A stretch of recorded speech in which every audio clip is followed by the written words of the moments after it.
ಧರ್ಮ ಸಂಸ್ಥಾಪನಾರ್ಥಾಯ ಸಂಭವಾಮಿ ಯುಗೆ ಯುಗೆ. ಹಾಯ್ ಫ್ರೆಂಡ್ಸ್, ಹೇಗಿದ್ದೀರಾ? ಇವತ್ತಿನ ಅದ್ಭುತ ವಿಡಿಯೋಗೆ ನಿಮ್ಮೆಲ್ಲರಿಗೂ ಆತ್ಮೀಯ ಸ್ವಾಗತ.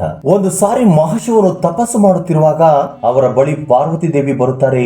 ನೀವು ಬರುವುದಕ್ಕೆ ಕಾರಣವೇನೆಂದು ಮಹಾಶಿವನು ಕೇಳಿದಾಗ, ಯಾವ ರೀತಿಯ ಸ್ತ್ರೀಯರು ಶಿವಲಿಂಗಕ್ಕೆ ಅಭಿಷೇಕವನ್ನ ಮಾಡಬೇಕು, ಯಾವ ಮಹಿಳೆಯರು ಅಭಿಷೇಕವನ್ನ ಮಾಡಬಾರದು ಹೇಳಿ ಎಂದು ಕೇಳುತ್ತಾರೆ. ಆಗ ಮಹಾಶಿವನು, ದೇವಿ, ಲೋಕ ಕಲ್ಯಾಣಕ್ಕೋಸ್ಕರ ತುಂಬಾ ಒಳ್ಳೆಯ ಪ್ರಶ್ನೆಯನ್ನ ಕೇಳಿದ್ಯಾ ಎಂದು ಶಿವಲಿಂಗಕ್ಕೆ ಅಭಿಷೇಕವನ್ನು ಮಾಡುವ ಸಮಯದಲ್ಲಿ ಪಾಲಿಸಬೇಕಾದ ನಿಯಮಗಳ ಬಗ್ಗೆ ಹೇಳುತ್ತಾರೆ. ಮೂವರು ಸ್ತ್ರೀಯರು ಎಂದಿಗೂ ಕೂಡ ಶಿವಲಿಂಗಕ್ಕೆ ಅಭಿಷೇಕವನ್ನ ಮಾಡಬಾರದು. ಈ ರೀತಿಯ ಸ್ತ್ರೀಯರು ಅಭಿಷೇಕವನ್ನ ಮಾಡುವುದರಿಂದ ಅವರು ಪುಣ್ಯವನ್ನ ಪಡೆದುಕೊಳ್ಳುವುದರ ಬದಲಾಗಿ ಪಾಪವನ್ನ ಮೂಟೆ ಕಟ್ಟಿಕೊಳ್ಳುತ್ತಾರೆ. ಶಿವಲಿಂಗಕ್ಕೆ ಅಭಿಷೇಕವನ್ನು ಮಾಡುವಾಗ ಪಾಲಿಸಬೇಕಾದ ನಿಯಮಗಳನ್ನು ಹೇಳುವ ಮೊದಲು ನಿಮಗೊಂದು ಕಥೆಯನ್ನ ಹೇಳುತ್ತೇನೆ ಎಂದು ಮಹಾಶಿವನು ಪಾರ್ವತಿ ದೇವಿಗೆ ಹೇಳುತ್ತಾರೆ. ಆ ಕಥೆಯನ್ನ ಯಾರೇ ಆಗಿದ್ದರೂ ಪೂರ್ತಿಯಾಗಿ ಕೇಳಬೇಕಾಗುತ್ತದೆ. ಹಾಗಿದ್ದರೆ ಆ ಕಥೆ ಯಾವುದು ಎಂದು ಈ ವಿಡಿಯೋದಲ್ಲಿ ತಿಳಿದುಕೊಳ್ಳೋಣ ಬನ್ನಿ. ಅದಕ್ಕಿಂತ ಮೊದಲು ನಿಮ್ಮಲ್ಲೊಂದು ಸ್ಮಾಲ್ ರಿಕ್ವೆಸ್ಟ್, ಈ ವಿಡಿಯೋಗೊಂದು ಲೈಕ್ ನೀಡಿ, ನಮ್ಮ ಚಾನೆಲ್ ಅನ್ನ ಸಬ್ಸ್ಕ್ರೈಬ್ ಮಾಡಿಕೊಳ್ಳಿ. ಕಮೆಂಟ್ ಬಾಕ್ಸ್ ಅಲ್ಲಿ ಹರ ಹರ ಶಂಭೋ ಶಂಕರ ಎಂದು ಕಮೆಂಟ್ ಮಾಡೋ ಮೂಲಕ ನಿಮ್ಮ ಕೃತಜ್ಞತೆಯನ್ನ ತಿಳಿಸಿ. ಈ ಕಥೆಯನ್ನು ಯಾರು ಪೂರ್ತಿಯಾಗಿ ಕೇಳುತ್ತಾರೋ ಅವರ ಪಾಪಗಳೆಲ್ಲ ತೊಲಗಿ ಹೋಗಿ ಪುಣ್ಯದ ಮೂಟೆಯನ್ನ ಕಟ್ಟಿಕೊಳ್ಳುತ್ತಾರೆ.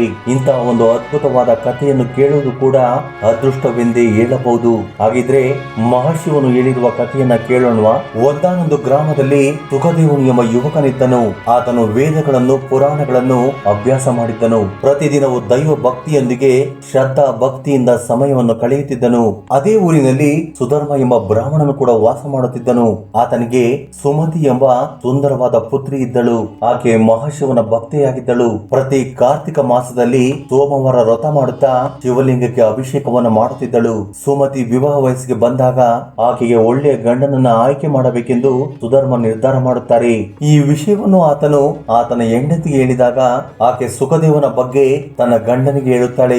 ಸುಖದೇವ ಎಂಬ ಒಳ್ಳೆಯ ವ್ಯಕ್ತಿಯೊಂದಿಗೆ ನಮ್ಮ ಮಗಳ ಮದುವೆ ಮಾಡಿದರೆ ಆಕೆ ಸಂತೋಷವಾಗಿರುತ್ತಾಳೆ ಎಂದು ಸುಧರ್ಮನ ಹೆಂಡತಿ ಹೇಳುತ್ತಾಳೆ. ಹೆಂಡತಿಯ ಮಾತನ್ನು ಕೇಳಿದ ಸುಧರ್ಮ ತನ್ನ ಮಗಳು ಸುಮತಿಯನ್ನ ಸುಖದೇವನಿಗೆ ಕೊಟ್ಟು ವಿವಾಹ ಮಾಡಬೇಕೆಂದು ನಿರ್ಧಾರ ಮಾಡುತ್ತಾನೆ. ಸುಖದೇವನ ಮನೆಗೆ ಹೋದ ಸುಧರ್ಮನು ಆತನ ತಂದೆ ತಾಯಿಗಳು ತುಂಬಾ ಗೌರವ ಮರ್ಯಾದೆಯಿಂದ ಆತನನ್ನ ಮನೆಗೆ ಆಹ್ವಾನಿಸುತ್ತಾರೆ. ಆ ಸಮಯದಲ್ಲಿ ಸುಖದೇವನು ತನ್ನ ತಂದೆ ತಾಯಿಯರ ಸೇವೆ ಮಾಡುತ್ತಿದ್ದನು. ಆತನನ್ನ ನೋಡಿ ಸುಧರ್ಮನು ತುಂಬಾ ಸಂತೋಷ ಪಡುತ್ತಾನೆ. ಇಂತಹ ಸಂಸ್ಕಾರವಂತನಾಗಿರುವ ಈ ಯುವಕನ ಜೊತೆ ನನ್ನ ಮಗಳ ವಿವಾಹವನ್ನ ಮಾಡಿದರೆ ಆಕೆ ಜೀವನ ಪೂರ್ತಿ ಸೌಭಾಗ್ಯವತಿ ಆಗಿರುತ್ತಾಳೆ ಎಂದು ಸುಧರ್ಮನಿಗೆ ಅರ್ಥವಾಯಿತು. ಸುಖದೇವನು ಸುಧರ್ಮನಿಗೆ ನಮಸ್ಕರಿಸಿ, ನೀವು ಬಂದಿರುವ ಕಾರಣವೇನೆಂದು ಕೇಳುತ್ತಾನೆ. ಸುಧರ್ಮ ಆತನಿಗೆ ಬಂದಿರುವ ಕಾರಣವನ್ನು ಹೇಳದೆ ಆತನ ಮನೆಯನ್ನ ಪರಿಶೀಲನೆ ಮಾಡಿ ನೋಡುತ್ತಾರೆ. ಆ ಮನೆ ತುಂಬಾ ಪರಮ ಪವಿತ್ರವಾಗಿ ಪರಿಶುದ್ಧವಾಗಿದೆ. ಮನೆಯ ಪೂಜೆಯ ಕೋಣೆಯಲ್ಲಿ ಒಂದು ಶಿವಲಿಂಗವು ಕೂಡ ಇದೆ.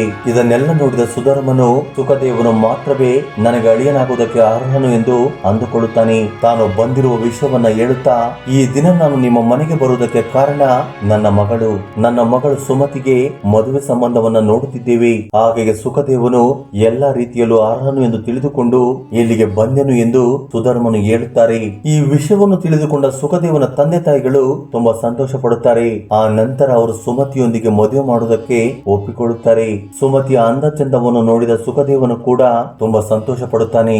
ಆತನು ಆಕೆಯನ್ನ ತುಂಬಾ ಸಂತೋಷವಾಗಿ ಮದುವೆ ಮಾಡಿಕೊಂಡು ತನ್ನ ಮನೆಗೆ ಕರೆದುಕೊಂಡು ಬರುತ್ತಾನೆ. ಮದುವೆಯಾದ ನಂತರ ಸುಮತಿ ಆ ಮನೆಯಲ್ಲಿ ತುಂಬಾ ಸುಖ ಸಂತೋಷವಾಗಿ ಜೀವಿಸುತ್ತಾಳೆ.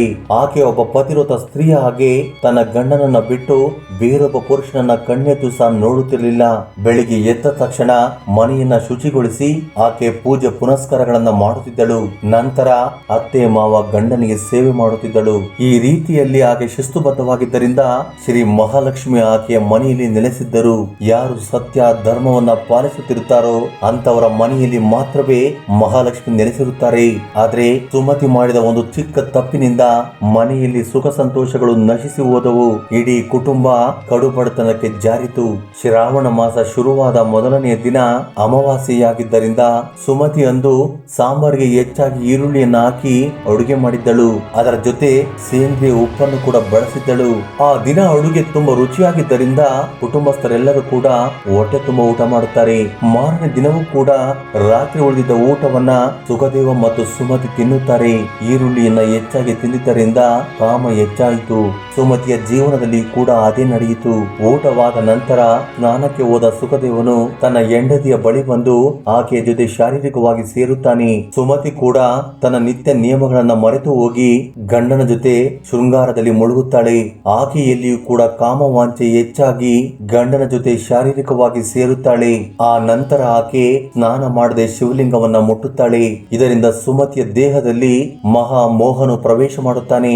ಅದನ್ನು ನೋಡಿ ಕೋಪ ಮಾಡಿಕೊಂಡ ಮಹಾಶಿವನು ಸುಮತಿಯ ಮನೆಯನ್ನ ಬಿಟ್ಟು ಹೊರಟು ಹೋದರು.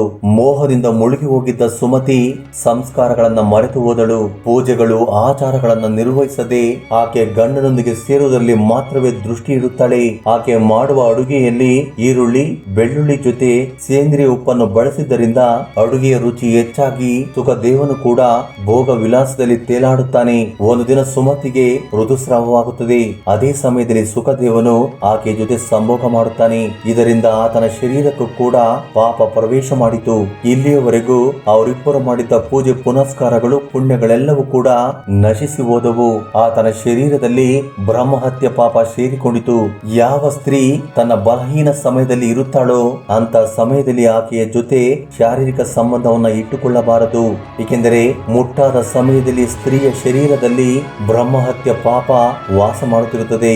ಅಂತ ಸಮಯದಲ್ಲಿ ಸುಮತಿಯ ಜೊತೆ ಶಾರೀರಿಕ ಸಂಬಂಧವನ್ನು ಇಟ್ಟುಕೊಂಡ ಸುಖದೇವನು ಕುಷ್ಠ ರೋಗಕ್ಕೆ ಗುರಿಯಾಗುತ್ತಾನೆ. ಆತನಿಗೆ ಬ್ರಹ್ಮಹತ್ಯೆ ಪಾಪ ತಗಲಿದ್ದರಿಂದ ಆತನ ಶರೀರ ಪೂರ್ತಿಯಾಗಿ ಸುಟ್ಟು ಹೋಗುವಂತೆ ಆಯಿತು. ಆತನ ಶರೀರದಲ್ಲಿ ಕೀವು ರಕ್ತ ಸೋರುವುದಕ್ಕೆ ಶುರುವಾಯಿತು. ನೋವಿನಿಂದ ವಿಲವಿಲ ಒದ್ದಾಡುತ್ತಿರುವ ಸುಖದೇವನ ಬಳಿಗೆ ಆತನ ತಾಯಿ ಬರುತ್ತಾಳೆ. ಸುಮತಿಯನ್ನು ನೋಡಿದ ತಕ್ಷಣ ಆಕೆಗೆ ಪೂರ್ತಿಯಾಗಿ ಅರ್ಥವಾಯಿತು. ತನ್ನ ಮಗನ ಧರ್ಮವನ್ನು ಹಾಳು ಮಾಡಿದ ಆಕೆಯ ಮೇಲೆ ಕೋಪ ಮಾಡಿಕೊಂಡು ಆಕೆಯನ್ನು ಮನೆಯಿಂದ ಅಟ್ಟುತ್ತಾರೆ. ಪತಿಯೇ ಪ್ರತ್ಯಕ್ಷ ದೈವವೆಂದು ಬದುಕಿದ್ದ ಸುಮತಿಗೆ ಎಲ್ಲಿಗೆ ಹೋಗಬೇಕೆಂದು ಅರ್ಥವಾಗುತ್ತಿಲ್ಲ. ಆಕೆ ಅಳುತ್ತಾ ಒಂದು ಕಾಡಿಗೆ ಪ್ರಯಾಣ ಮಾಡುತ್ತಾ ಒಬ್ಬ ಸಾಧು ವಾಸ ಮಾಡುತ್ತಿರುವ ಒಂದು ಮಠವನ್ನ ಸೇರಿಕೊಳ್ಳುತ್ತಾಳೆ. ತನ್ನ ಶಿಬಿರದ ಮುಂದೆ ಯಾವುದೋ ಸ್ತ್ರೀ ಅಳುತ್ತಿರುವುದನ್ನು ಗಮನಿಸಿದ ಸಾಧುಗಳು ಆಕೆಯ ದುಃಖಕ್ಕೆ ಕಾರಣವೇನೆಂದು ಕೇಳುತ್ತಾರೆ. ನನ್ನಿಂದ ಘೋರವಾದ ಪಾಪವಾಯಿತು ಎಂದು ನಡೆದ ಪಾಪವನ್ನ ಸುಮತಿ ಸಾಧುವಿಗೆ ಹೇಳುತ್ತಾಳೆ. ಮುಟ್ಟಾದ ಸಮಯದಲ್ಲಿ ಗಂಡನ ಜೊತೆ ಶಾರೀರಿಕವಾಗಿ ಸೇರಿದ್ದರಿಂದ ಗಂಡನಿಗೆ ಕುಷ್ಠರೋಗ ಬಂದಿತೆಂದು ನನ್ನ ಅತ್ತೆ ಮನೆಯಿಂದ ಅಟ್ಟಿದರು ಎಂದು ಸುಮತಿ ಹೇಳುತ್ತಾಳೆ. ಆ ನಂತರ ಆ ಸಾಧುಗಳು ಸುಮತಿಗೆ ಮಠದಲ್ಲಿ ಇರುವುದಕ್ಕೆ ಹೇಳಿ ಪ್ರತಿದಿನ ಮಹಾಶಿವನಿಗೆ ಅಭಿಷೇಕ ಮಾಡು ಎಂದು ಸಲಹೆಯನ್ನು ನೀಡುತ್ತಾರೆ. ಎಂತಹ ಘೋರವಾದ ಪಾಪವನ್ನು ಮಾಡಿದವರಾದರೂ ಕೂಡ ಶಂಭೋ ಶಂಕರ ಎಂದು ಶರಣು ಬೇಡಿದರೆ ಮಹಾಶಿವನು ಕ್ಷಮಿಸುತ್ತಾರೆ. ಅಂತಹ ಮಹಾಶಿವನ ಕರುಣೆ ದಯೆಗೋಸ್ಕರ 1 ವರ್ಷಗಳ ಕಾಲ ವ್ರತವನ್ನ ಮಾಡು ಎಂದು ಆ ಸಾಧುಗಳು ಸುಮತಿಗೆ ಸಲಹೆಯನ್ನ ನೀಡುತ್ತಾರೆ. ಅವರು ಹೇಳಿದಂತೆ ಸುಮತಿ ಪ್ರತಿದಿನವೂ ಕೂಡ ಬಿಲ್ವ ಪತ್ರೆಯಿಂದ ಮಹಾಶಿವನಿಗೆ ಅಭಿಷೇಕವನ್ನ ಮಾಡುತ್ತಾಳೆ. ಗೋವುಗಳಿಗೆ ಹುಲ್ಲನ್ನ ಹಾಕಿ ಅವುಗಳನ್ನು ಕೂಡ ಪೂಜೆ ಮಾಡುತ್ತಾಳೆ. ಈ ರೀತಿಯಾಗಿ 1 ವರ್ಷದ ಸಮಯ ಪೂರ್ತಿಯಾಯಿತು. ಮಹಾಶಿವನು ಕೂಡ ಸುಮತಿಯನ್ನ ಪರೀಕ್ಷೆ ಮಾಡುತ್ತಿದ್ದಾರೆ.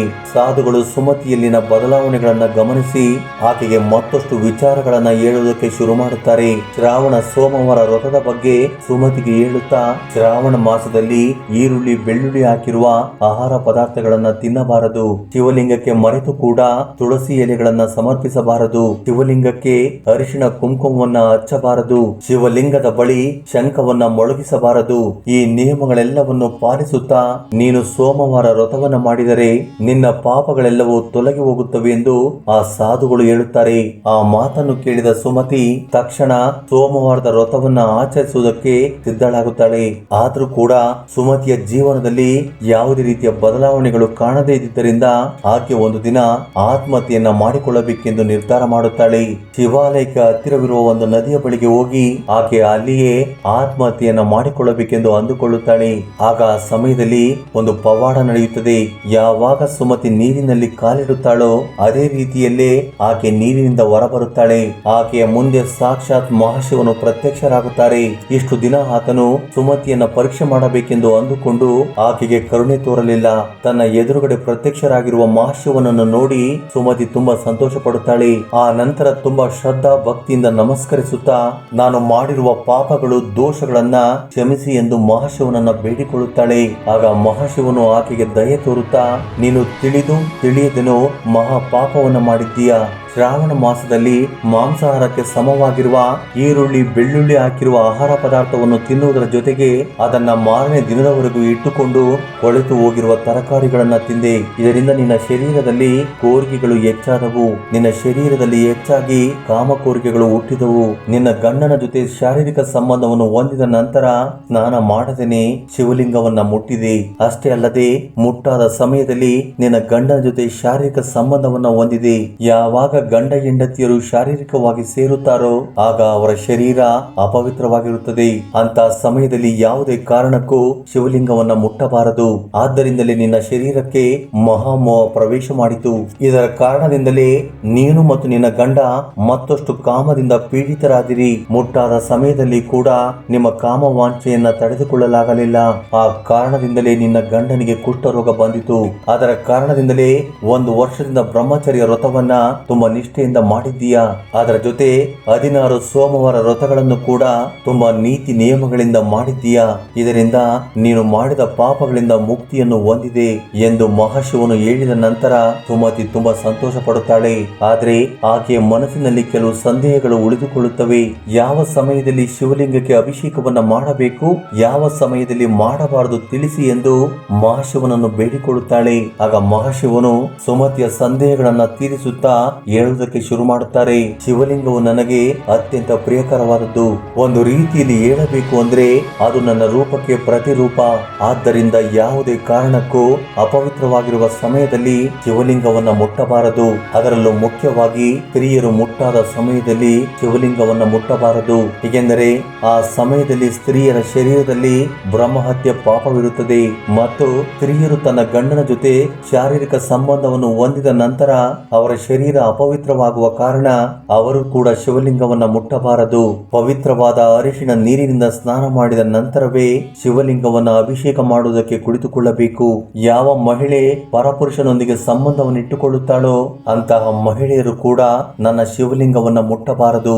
ಅವರ ಶರೀರ ಪಾಪದಿಂದ ತುಂಬಿಕೊಂಡಿರುತ್ತದೆ. ಶಿವಲಿಂಗವನ್ನು ಪೂಜಿಸುವ ಅರ್ಹತೆ ಕೇವಲ ಪತಿವ್ರತೆಯರಿಗೆ ಮಾತ್ರವೇ ಇರುತ್ತದೆ. ವೇಶ್ಯ ವೃತ್ತಿಯನ್ನು ಮಾಡುವ ಸ್ತ್ರೀಯರಿಗೆ ನನ್ನನ್ನು ಮುಟ್ಟುವ ಅರ್ಹತೆ ಇರುವುದಿಲ್ಲ. ವೇಶ್ಯ ಸ್ತ್ರೀಯರು ಪರಪುರುಷನೊಂದಿಗೆ ಸಂಬಂಧವನ್ನು ಇಟ್ಟುಕೊಂಡಿರುವ ಸ್ತ್ರೀಯರು ನನ್ನನ್ನು ಮುಟ್ಟುವುದರಿಂದ ಘೋರವಾದ ಪಾಪವನ್ನ ಮೂಟೆ ಕಟ್ಟಿಕೊಳ್ಳುತ್ತಾರೆ. ಈ ನಿಯಮಗಳನ್ನು ಹೇಳಿದ ನಂತರ ಸುಮತಿ ಮಹಾಶಿವನ ಬಳಿ ಮತ್ತೊಂದು ಬೇಡಿಕೆಯನ್ನ ಇಡುತ್ತಾಳೆ. ಕುಷ್ಠ ರೋಗದಿಂದ ದುಃಖ ಪಡುತ್ತಿರುವ ನನ್ನ ಗಂಡನನ್ನು ಕ್ಷಮಿಸಿ ಮಾಮೂಲಿ ಮನುಷ್ಯನನ್ನಾಗಿ ಮಾಡಿ ಎಂದು ಬೇಡಿಕೊಳ್ಳುತ್ತಾಳೆ. ಆಗ ಮಹಾಶಿವನು 1 ವರ್ಷದಿಂದಲೂ ವ್ರತವನ್ನ ಮಾಡಿ ಬಿಲ್ವ ಪತ್ರೆಯಿಂದ ನನ್ನನ್ನ ಪೂಜಿಸಿದೆ. ನನಗೆ ಬಿಲ್ವ ಪತ್ರೆ ಎಂದ್ರೆ ತುಂಬಾ ಪ್ರಿಯಕರವಾದವುಗಳು. ಅವುಗಳನ್ನು ನಿನ್ನ ಗಂಡನಿಗೆ ರಹಸ್ಯವಾಗಿ ತಿನ್ನಿಸು. ಆಗ ನಿನ್ನ ಗಂಡನ ರೋಗಗಳು ಪೂರ್ತಿಯಾಗಿ ನಶಿಸಿ ಹೋಗುತ್ತವೆ ಎಂದು ಮಹಾಶಿವನು ಹೇಳಿ ಅದೃಶ್ಯರಾಗುತ್ತಾರೆ.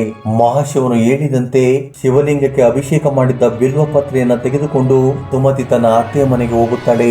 ಕುಷ್ಠ ರೋಗದಿಂದ ದುಃಖ ಪಡುತ್ತಿರುವ ಸುಖದೇವನಿಗೆ ಆ ಬಿಲ್ವ ಪತ್ರೆಯನ್ನ ತಿನ್ನಿಸುತ್ತಾಳೆ. ಒಂದೇ ಸಾರಿಗೆ ಆ ಕುಷ್ಠ ರೋಗ ಗುಣವಾದ ನಂತರ ಸುಖದೇವನು ತುಂಬಾ ಸಂತೋಷ ಪಟ್ಟು ಸುಮತಿಯನ್ನ ತಪ್ಪಿಕೊಳ್ಳುತ್ತಾನೆ. ಸುಮತಿಯ ಅತ್ತೆಯು ಕೂಡ ಈ ಪವಾಡವನ್ನ ನೋಡಿ ತುಂಬಾ ಸಂತೋಷ ಪಡುತ್ತಾಳೆ. ಈ ರೀತಿಯಾಗಿ ಆ ಕುಟುಂಬ ಮತ್ತೆ ಸುಖ ಸಂತೋಷವಾಗಿ ಆನಂದದಿಂದ ಜೀವಿಸುವುದಕ್ಕೆ ಶುರು ಮಾಡುತ್ತದೆ. ಈ ಕಥೆಯನ್ನ ಮಹಾಶಿವನು ಪಾರ್ವತಿ ದೇವಿಗೆ ಹೇಳುತ್ತಾರೆ. ಇದರ ಜೊತೆ ಶಿವಲಿಂಗಕ್ಕೆ ಪೂಜೆ ಮಾಡುವಾಗ ಉಪಯೋಗಿಸಿದ 3 ವಸ್ತುಗಳ ಬಗ್ಗೆ ಕೂಡ ಪಾರ್ವತಿ ದೇವಿಗೆ ಹೇಳಿದರು. ಲಕ್ಷ್ಮಿ ರೂಪವಾಗಿರುವ ತುಳಸಿ ಎಲೆಗಳನ್ನ ಯಾವುದೇ ಕಾರಣಕ್ಕೂ ಕೂಡ ಶಿವಲಿಂಗಕ್ಕೆ ಅರ್ಪಿಸಬಾರದು. ಮಹಾಶಿವನು ಶಂಖಚೂಡನು ಎಂಬ ರಾಕ್ಷಸನನ್ನ ಕೊಂದರು. ಆ ರಾಕ್ಷಸನ ಶರೀರದಿಂದಲೇ ಶಂಖವು ಏರ್ಪಟ್ಟಿತು. ಆದ್ದರಿಂದಲೇ ಶಿವಲಿಂಗದ ಮುಂದೆ ಶಂಖವನ್ನ ಮೊಳಗಿಸುವುದು ಅಥವಾ ಶಂಖವನ್ನ ಸಮರ್ಪಿಸುವುದು ಕೂಡ ಪಾಪಕ್ಕೆ ಸಮಾನವಾದದ್ದು. ಇನ್ನು ಕೊನೆಯದಾಗಿ ಸಂಪಿಗೆ ಹೂವನ್ನ ಶಿವಲಿಂಗಕ್ಕೆ ಸಮರ್ಪಿಸುವುದು ಕೂಡ ಮಹಾ ಪಾಪಕ್ಕೆ ಸಮವಾದದ್ದು. ತ್ರಿಮೂರ್ತಿಗಳಲ್ಲಿ ಯಾರು ದೊಡ್ಡವರು ಎಂಬ ವಿವಾದ ಸೃಷ್ಟಿಯಾದಾಗ ಸಂಪಿಗೆ ಹೂವು ಬ್ರಹ್ಮದೇವನ ಪರವಾಗಿ ಇದ್ದವು. ಆದ್ದರಿಂದಲೇ ಯಾವುದೇ ಪರಿಸ್ಥಿತಿಯಲ್ಲಿಯೂ ಕೂಡ ಶಿವಲಿಂಗಕ್ಕೆ ಸಂಪಿಗೆ ಹೂವನ್ನ ಸಮರ್ಪಿಸಬಾರದು. ಶಿವಲಿಂಗವನ್ನು ಚಂದನ ಇತರೆ ಹೂಗಳಿಂದ ಪೂಜಿಸಿದರೆ ಸರ್ವ ಪಾಪಗಳು ಕೂಡ ತೊಲಗುತ್ತವೆ. ಶಿವಲಿಂಗವು ಈ ವಿಶ್ವಕ್ಕೆ ಮೂಲವಾಗಿರುವುದರಿಂದ ಶಿವಲಿಂಗದಿಂದ ಬರುವ ಶಕ್ತಿ ಬದಲಾಗದಂತೆ ನಾವು ನೋಡಿಕೊಳ್ಳಬೇಕು. ಒಂದೇ ಜಾಗದಲ್ಲಿ 2 ಶಿವಲಿಂಗವನ್ನ ಇಡಬಾರದು. ತುಳಸಿ ಗಿಡವನ್ನು ಕೂಡ ಶಿವಲಿಂಗದ ಬಳಿ ಇಡಬಾರದು. ಕಂಚಿನಿಂದ ತಯಾರು ಮಾಡಿದ ವಸ್ತುಗಳನ್ನು ಕೂಡ ಶಿವಲಿಂಗದ ಬಳಿ ಇಡಬಾರದು. ಚರ್ಮದಿಂದ ತಯಾರು ಮಾಡಿದ ವಸ್ತುಗಳನ್ನು ಕೂಡ ಶಿವಲಿಂಗದಿಂದ ದೂರವಿಡಬೇಕು. ಮಾಂಸಾಹಾರ ಮತ್ತು ಶವಗಳನ್ನು ಶಿವಲಿಂಗದಿಂದ ದೂರವಿಡಬೇಕು. ಶಿವಲಿಂಗವು ಯಾವಾಗಲೂ ಪರಿಶುಭ್ರವಾಗಿ ಮತ್ತು ಶುಚಿಯಾಗಿರಬೇಕು. ಸ್ನೇಹಿತರೆ, ಶಿವಲಿಂಗವನ್ನ ಯಾವ ರೀತಿ ಪೂಜೆ ಮಾಡಬೇಕೆಂದು ತಿಳಿದುಕೊಂಡ್ರಿ ಅಲ್ವಾ? ಈ ವಿಡಿಯೋ ನಿಮ್ಗೆ ಇಷ್ಟವಾಯಿತೆಂದು ನಾನು ಭಾವಿಸಿದ್ದೇನೆ. ಈ ವಿಡಿಯೋ ನಿಮ್ಗೆ ಇಷ್ಟವಾಗಿದ್ದರೆ ಒಂದು ಲೈಕ್ ನೀಡುವುದನ್ನು ಮರೆಯಬೇಡಿ. ಜೈ ಶ್ರೀಕೃಷ್ಣ ವಾಸುದೇವ. ಧನ್ಯವಾದಗಳು.